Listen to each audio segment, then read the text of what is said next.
Yeah, Jerry Thusmean, they did not want to join us on camera, but I was able to speak to them. And this decision tonight comes from a controversy sparked during last week's Board of Directors work session meeting, where this proposal for $100,000 worth of emergency egress lights raised the question of why weren't these in the original plan.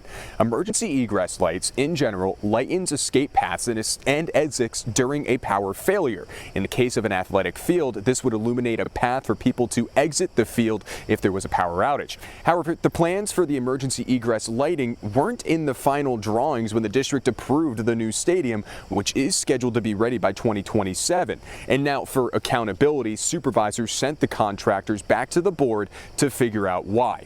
On tonight's agenda, there was an item to approve the lighting, a $100,000 fix, which people feared would have put the budget or the district over their budget. However, the board president says this would have come from the district's contingency funds for the project.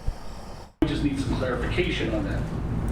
Who missed it? And once we discover where that item comes in, then it's going to allow us to make a lot more educated ability to have conversations with those individuals. But instead of us pointing fingers, it doesn't make a lot of sense at this point until we kind of narrow that down.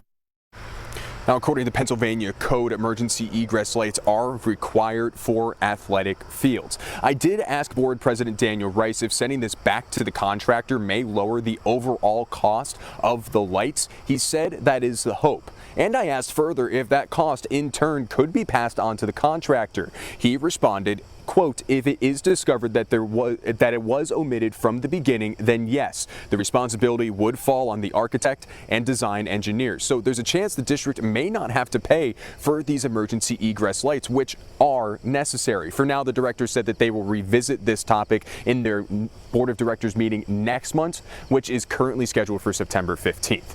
Back to you, Jerry. And AJ, you mentioned those contingency funds. When they talked about them tonight, exactly what did they mean by that?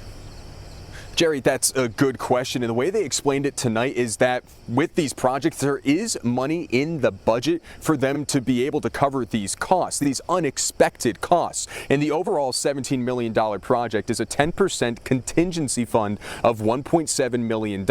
In that is an additional $850,000 for, quote, soft costs reserved for, quote, legitimate change orders, which they did approve several tonight in other areas in their agenda tonight. But last week, a director said that approving this field without the egress lighting was like buying a car without headlights, and they want to make sure that the district absolutely needs to pay $100,000 for this plan that, albeit, should have been in the original plans. In West Manchester Township, AJ Sisson, WGAL News 8.